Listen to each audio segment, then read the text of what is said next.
Welcome to Brighter Super's webinar to help businesses and employers get ready for Payday Super. My name is David Koch. I'm delighted to be your host for today's Payday Super webinar. With me is a payday guru here at Brighter, Ben Moles, Brighter Super's Head of Employer Solutions. Ben, you've been studying all this. Big changes, isn't it? Oh, huge changes, David. It's great to be here. Yeah, great to have you on board to sort this out for it. And as many of our employers online with us today will know, Payday Super starts July 1, 2026. It's not far away. It's going to have a big impact on businesses right across Australia. So if you're an employer, run a small, medium or large business, Payday Super is going to affect you. You need to prepare. Now, today's presentation will run about 30 minutes. We have a lot of viewers online today. We'll answer as many questions as we can during the session. If you'd like to ask a question, submit it by clicking on the Q&A tool, which is accessed at the toolbar at the bottom of your screen. So send it through. Send the questions through early so we can get to your specific one. If we run out of time though, we'll follow up with responses in the coming days. If for any reason your screen freezes during the webinar, a glitch gets in the technology, just refresh your browser and that will get you back up and running. So, and also we will email you a link to today's session after we finish. So if you need to go back and go through it again, sort of get a clear indication with situations like this, it's good to go back and refresh yourself. That will be available to you as well. So we're going to have it all covered today, Ben, aren't we? We certainly are, David. So thank you, David. Before we start today's presentation, Brighter Super acknowledges the traditional owners of the lands on which we're meeting today. We pay our respects to elders past, present, and extend that respect to all Aboriginal and Torres Strait Islander people joining us today.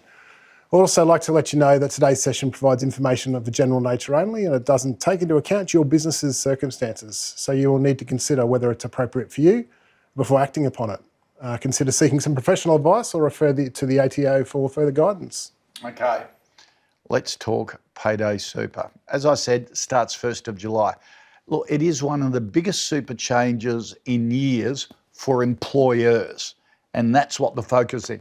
It is going to change how you manage your cash flow. It's going to change your payroll. It's going to change your processes. And we're going to cover all of those implications ahead of us. But Ben, to kick us off, give us a simple explanation of what Payday Super actually is. Yeah, so Payday Super, Kochie, generally just changes how and when superannuation is paid. Right now, employers need to pay it quarterly as a minimum requirement. And in the future, after the 1st of July, they'll need to pay it at the same time they pay wages. And essentially, employers will have 7 business days from the date of the paying wages to have the superannuation with their employee superannuation account and able to be allocated into that particular account. It affects every employer in Australia, regardless of size, big, small and medium, as you said before. And it seems like a simple concept, but operationally it is much more difficult. So we're going to spend some time talking about that today, and we'll also touch on the penalties for late payment. Yeah, why is that happening? Well, I guess it's happening because the ATO estimates that there's around $6.2 billion in unpaid super. And so it wants to make sure that people receive their super, so they're not underpaid, right, or it's not paid at all. It's also happening to help the ATO be able to track all of the superannuation entitlements. So we'll talk about single touch payroll later on, but maybe it can essentially see all the transactions in the system and marry up whether or not they're being paid or not. And I suppose for staff, it means that their super gets in there quicker. Yes. And the magic of compounding, it's working harder and longer for them in terms of giving them that retirement nest egg to retire on. Yeah, and a really simple example, if you currently receive your super quarterly but you get paid fortnightly, then you'll get that money invested every fortnight as opposed to just once a quarter. Okay. Ben, take us through the key requirements for bosses, for employers under Payday Super. Yeah, okay, the table on screen gives you a really high-level view of how things work today compared to what will change under Payday Super. So first, let's look at the timings. The most noticeable change is how often super is paid.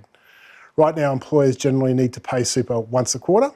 Under Payday Super, contributions will line up with each pay cycle. So if you run a weekly payroll, super will be paid weekly as well. Submitting contributions. Payment timelines are tightening. Instead of having up to 28 days to the end of the quarter, employers will need to pay super within 7 business days of each pay cycle, or 20 business days for new employees entering your business. Super funds will also be working to shorter timeframes, with the time allowed to fix errors reducing from 20 business days down to just 3. Those 3 days sit inside the 7 business day payment window for employers, so getting submissions right the first time becomes even more important for both employers and super funds.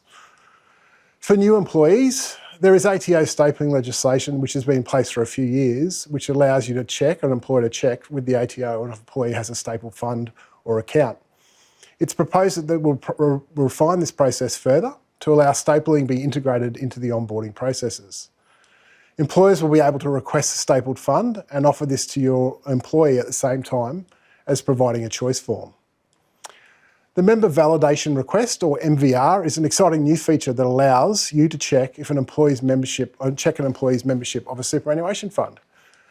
This is designed to decrease the instance of employees providing incorrect information, for example, believing they are a member of a superannuation fund when they are in fact not.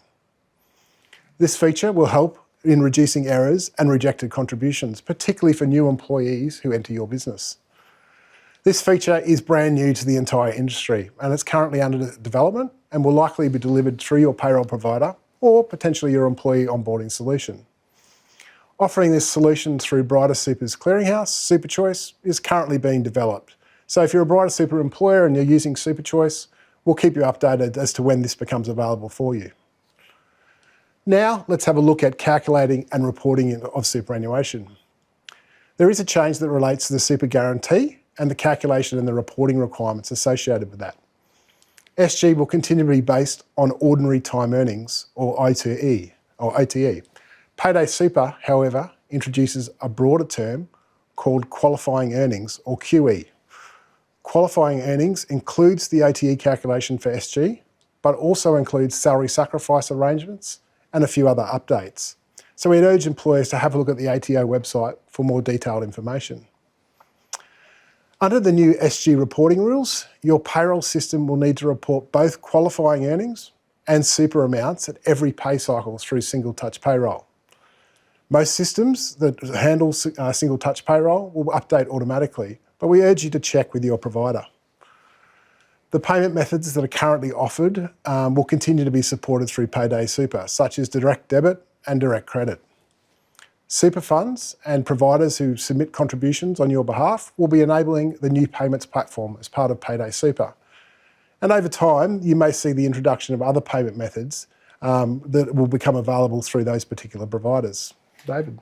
So Ben, how are you finding, in your discussions with employers, how are you finding their preparedness? Well, I think generally speaking, larger employers have been able to take on board this change in a better way. They have more resources and they have the ability to kind of create projects. They just flick it to HR and the finance team. Flick it to HR, payroll, yep. We've probably got a few of our friends do it. HR and payroll on the call today, so Right, they might be able to sympathise with that. But equally, smaller and medium-sized businesses who are paying quarterly, it's a big change. You're doing something once a quarter, and now you might have to do it once a week or once a fortnight. So it's a resource constraint and it's a cash flow issue. Just out of interest, for small business employers that use you, when do you find they make the super payments? Yeah, well, I think we often see a bit of a spike of a Saturday afternoon because that's the time that small businesses actually have that's the what chance. I thought. Yeah. What I thought, look, this is just another layer of admin that's been put onto employers. And of course, when you're a bureaucrat, sitting and going, you go, oh, business can handle this. They've got payroll departments and they've got HR and things like that. Small business owner sort of skips out on watching their kids' netball or football game and do it in the afternoon. It's the only time they've got to do it. Well, yeah, it's obviously it's a bigger constraint. I'll leave the politics to you, but it's a bigger constraint to. It's just something else to do. So, cash flow is the big issue. Yes. Is it going to be because it is all part of your payroll, and basically you add 12% every time a pay run goes through in terms of cash flow. So you've got to get that right, don't you? Yeah, so I mean, from a cash flow perspective, it's a timing issue. It's not affecting it shouldn't affect the total amount you pay in any one year, obviously, because it's just that it has to be done more regularly. So it's a consideration for small business about what they need to change. Yeah. And a lot of small business owners pay their staff weekly or fortnightly because it's good for their staff's cash flow and things like that. But it means you're going to have to do this more often with the super. Yeah, that's right. Yep. So if you're paying the 12% more on a weekly basis, but you're still invoicing on 30 days, there's this gap that you're going to have to finance. So I should imagine a lot of employers may have to say to staff, let's put you on monthly rather than weekly or fortnightly, just to consolidate the admin going forward. Yeah, well, but there definitely will be impacts for employers, I'm sure. So they will have to look at what decisions and what changes they can make in their business to be able to meet that cash flow deficit. Absolutely, yeah. Good thing, I suppose, is that if you use Xero or MYOB or any of the other accounting platforms, they'll include all of this, won't they? So yeah. So look, I think that'll make it easier. Two aspects on that. We'll be looking to those kind of payroll providers to solve the single touch payroll reporting requirements. So I talked about qualifying earnings there. So absolutely, they'll need to do that because that's where one often happens.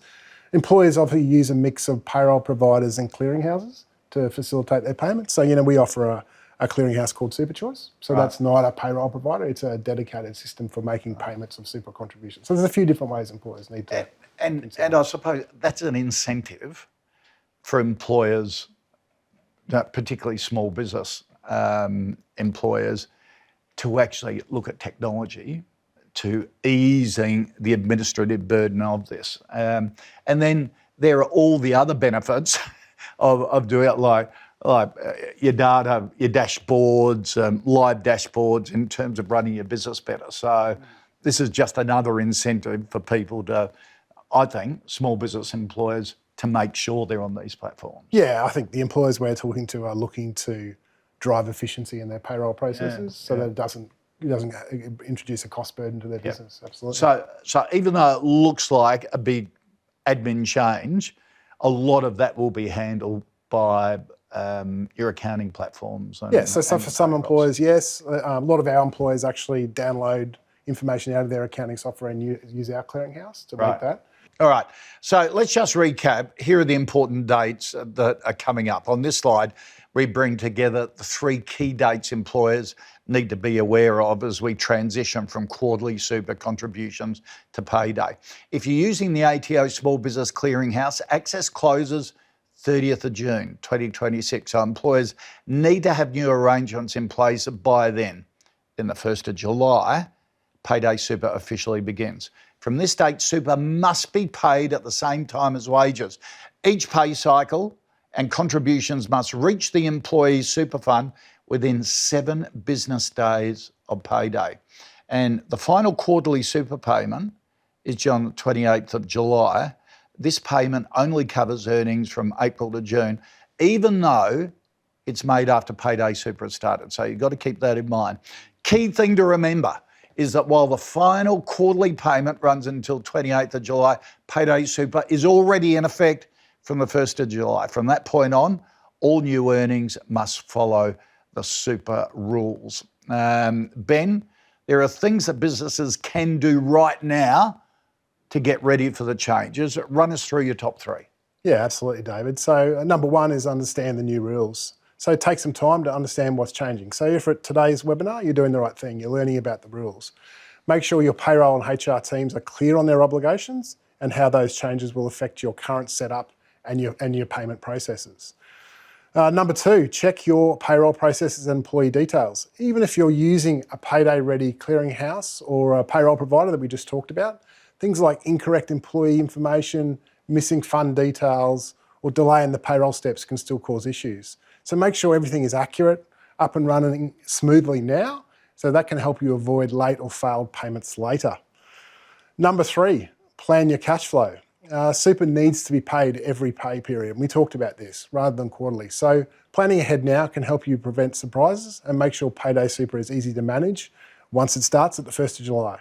So focus on those things as areas that will put you in a strong position well ahead of the July 2026 start date. And as an extra incentive, there are penalties if you get it wrong. So there's sort of carrot and stick in all of this as well. Yeah, absolutely, there's penalties, David. And there's a thing called the superannuation guarantee charge. It applies now, but it applies with that quarterly time frame. So employers can be penalised by the ATO if they don't pay within the quarter. That continues in Payday Super, but it'll be around when you pay your wages, and that's 7 business days afterwards. So given the higher frequency of payments, you're going to see that there is more potential to breach. And I think, the ATO have said they'll take a risk-based approach to, and a common sense approach, I think, in the first 12 months to employers who are endeavouring to do the right thing. Yeah. And look, even though as a small business employer, sort of my initial reaction was, oh, God, more admin that we've got to do. There is plenty of help out there. And hopefully that's a message that's coming through so far. Not only from your accounting software and your bookkeepers and the whole lot to make it a whole lot easier. There's a lot of information out there. Employers don't have to manage this alone.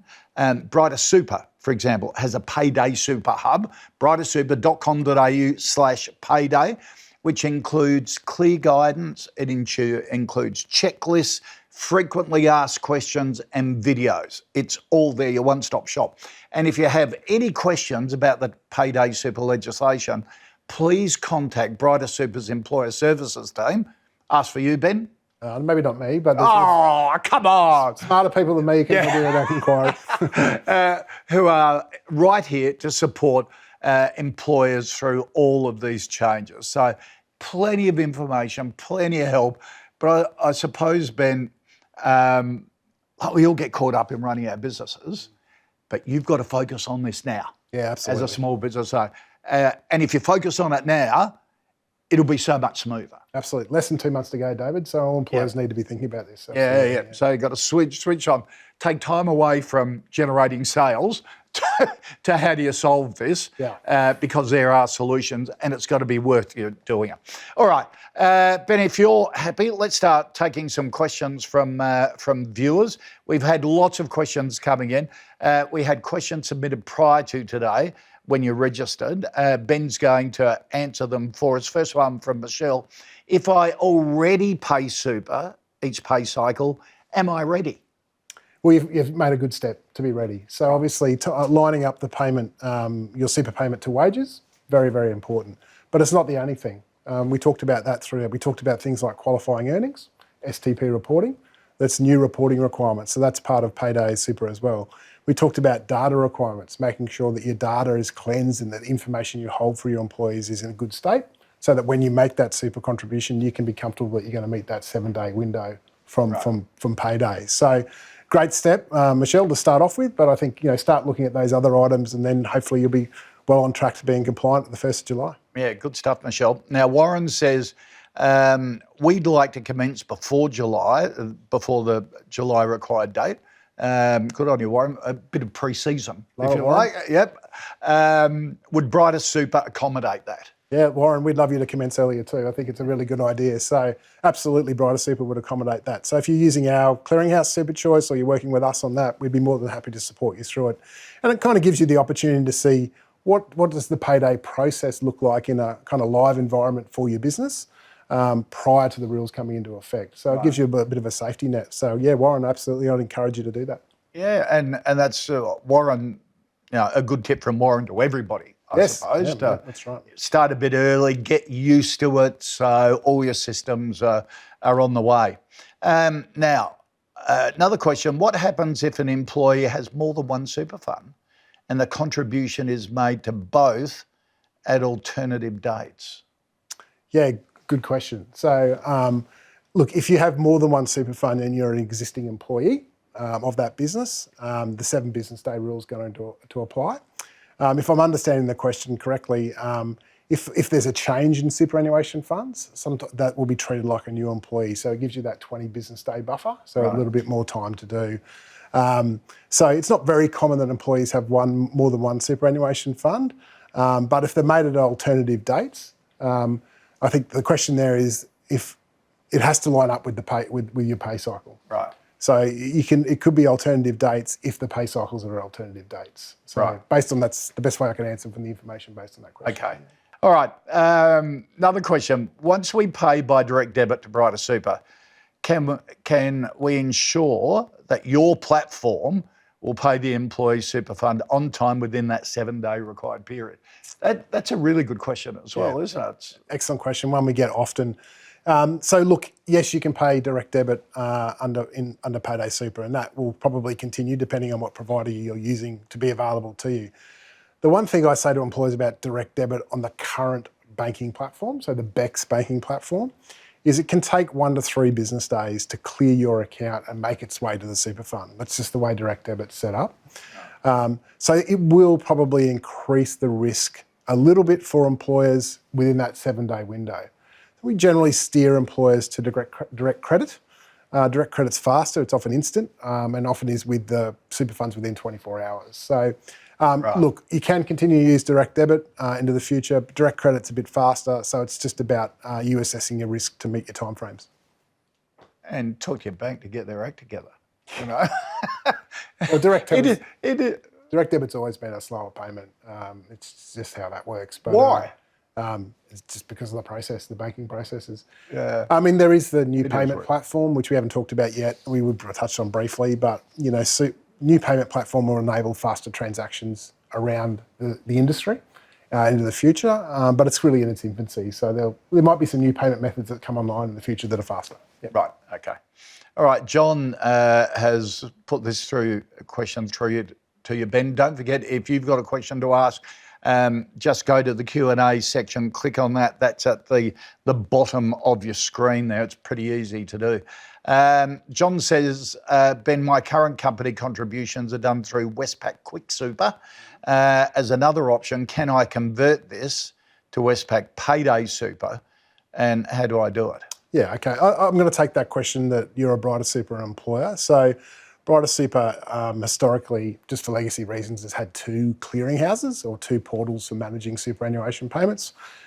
Super Choice, which is our go-forward solution and our enduring solution, and Quick Super, which we had a smaller number of employers using to pay Brighter Super in the past.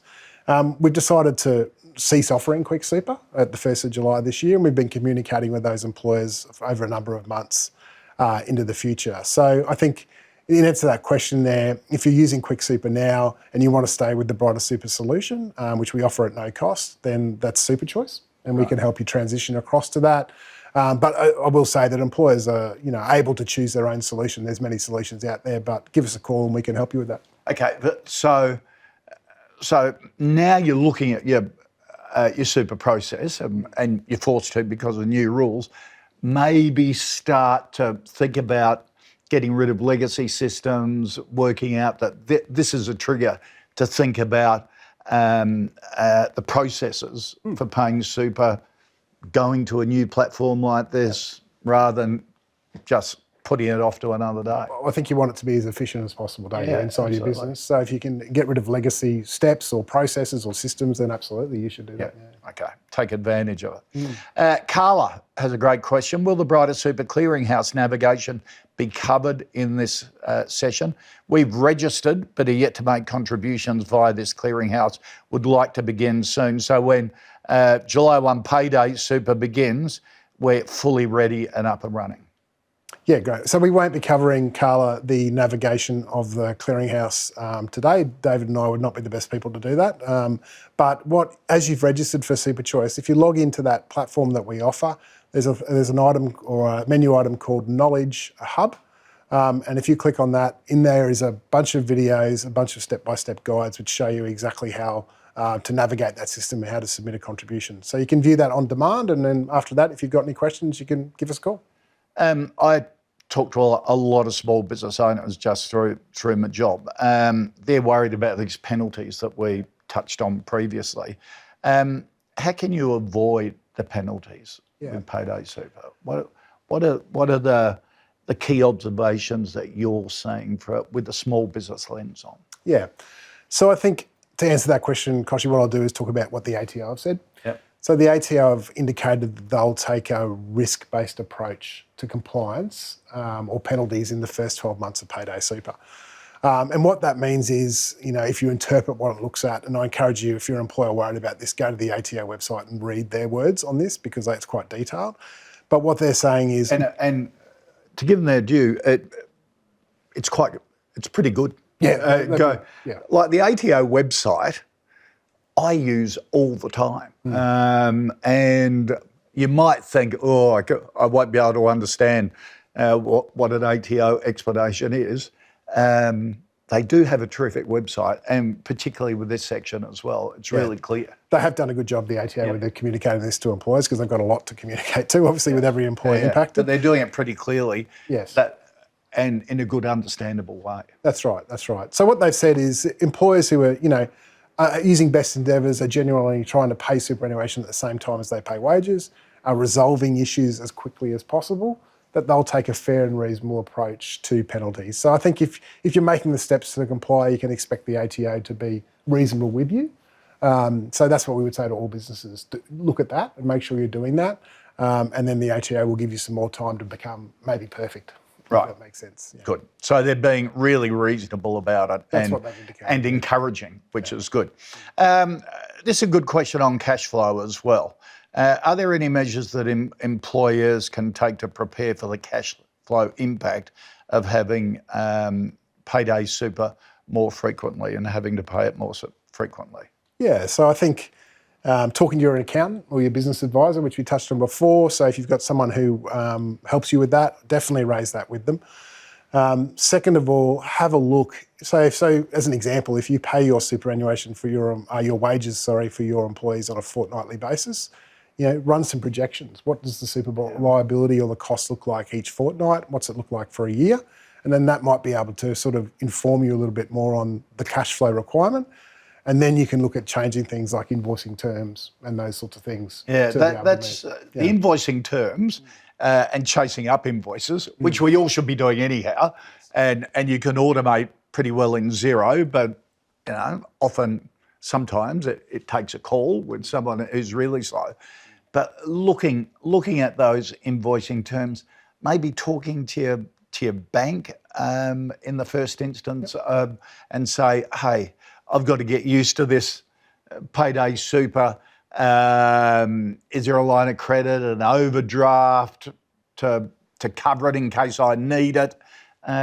Those are the things to talk to your accountant, bookkeeper and bank accountants. Absolutely. I mean, there'll be a number of different things businesses can consider, so we won't tell them what they all are. But yes, particularly if you foresee a shortfall, it's better to know now than it is once the legislation kicks in. Yep. Don has a good question too. Don says, as I pay myself and my wife only, why do we have to pay the super the same day as we're paid? Yes, well, Don, it depends on your circumstances, but put really simply, if you're drawing a wage from a business that you own and then you're attracting that SG liability to that for you and your wife, you'll have to comply with Payday Super. Yep. Because anyone who's paying superannuation guarantee or is an employee inside an employer, that's the rules apply. So, Don, if that's your situation, unfortunately, you're going to have to comply. Yep. All right. Ron makes the point, I use Brighter Super Ease as a clearinghouse. Will I still be able to use this? Yeah, great question, Ron. And I should have said earlier that the Brighter Super Ease clearinghouse is essentially the same as Super Choice when I mentioned that throughout the presentation. Right. Okay. It's just a brand name that we have for a certain cohort of employers. So absolutely, Ease will continue to be available. And we're working with the provider Super Choice to make it compliant for Payday Super.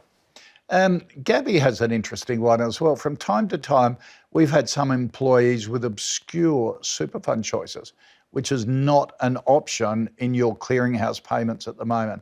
How do we tackle this if we're using you as a clearinghouse?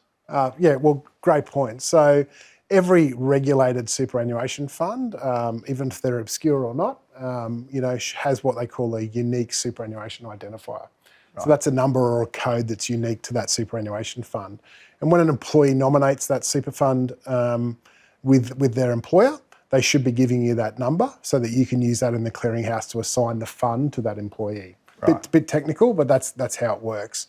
That said, sometimes funds close or merge, so those USIs retire and numbers get confused. So if you're having trouble finding that, please give us a call. We'll be able to help you with that. If you're a self-managed super fund, it's slightly different. They need to provide some more information to you to be able to set that up in the clearinghouse before you can make payment. Okay, and if it's really obscure, you almost say to the employee, well, why are you doing it? You know, if it doesn't register and it hasn't got an identifier, what do we, you know, Maybe we can't do that anymore. Maybe we can arrange a meeting with Brighter Super to talk about their circumstances. Perfect. Yeah. Laurie asks, how easy is it to hand over this to the next accountant as I'm retiring soon? Well, congratulations, Laurie, on your retirement. I hope you enjoy it. It'll be easy. We've got plenty of assets. Right. Our Payday Super landing page that you talked about before, Kochie, webinars, plenty of tools, and I've obviously got the employer services team. So when you're ready to retire, just let us know and we'll help you with that handover. Yeah, and Laurie, hopefully you're a Brighter Super member because you'll have a good retirement. Indeed, indeed. All right, let's wrap this up. Thank you to everyone who sent questions through. If we haven't got to your question, someone will follow up directly with you with a response. Don't forget as well that you'll get a link to this session and you can go back and go through Ben's answers, refresh it if you're not a bit unclear of anything, and use the resources with the Brighter Super's Payday Super web page as well. Ben, final question from me. What's the biggest mistake do you think employers will make? That's really easy, not doing anything. You know, you need to be actioning this now. As I said before, there's less than 2 months until this kicks in. And on the 1st of July, that's when you will start to accrue superannuation until it needs to be paid at the same time of wages. So just really urging all employers to educate themselves and look at their processes and start to take steps to comply now before the deadline. And cannot reiterate strongly enough that you've got to focus on it. It does seem a bit of a hassle and a change. We all hate bureaucratic change because we'd rather get on and run our business. But if you focus on it, get it done, it should go smoothly from now on. Yeah, absolutely. So get it set up and then it becomes part of your business. Don't put it off. All right. Thank you to everyone for attending this webinar this afternoon. And thank you to Ben for sharing your knowledge, mate. It's been terrific on Payday Super. I think we covered a lot and hopefully people feel more confident ahead of the Payday Super changes. If there's one thing to take away today, it is start preparing now. Start preparing now. Next week, as I said, we'll send a recording of today's session just to refresh everyone who registered for today. Really value your feedback on today's session. Before you leave, we'd greatly appreciate if you can take the time to fill out the survey, also access from the toolbar down the bottom there. It includes an opportunity to be contacted by a member of the team if this is of interest. Thanks again for attending. Have a terrific afternoon.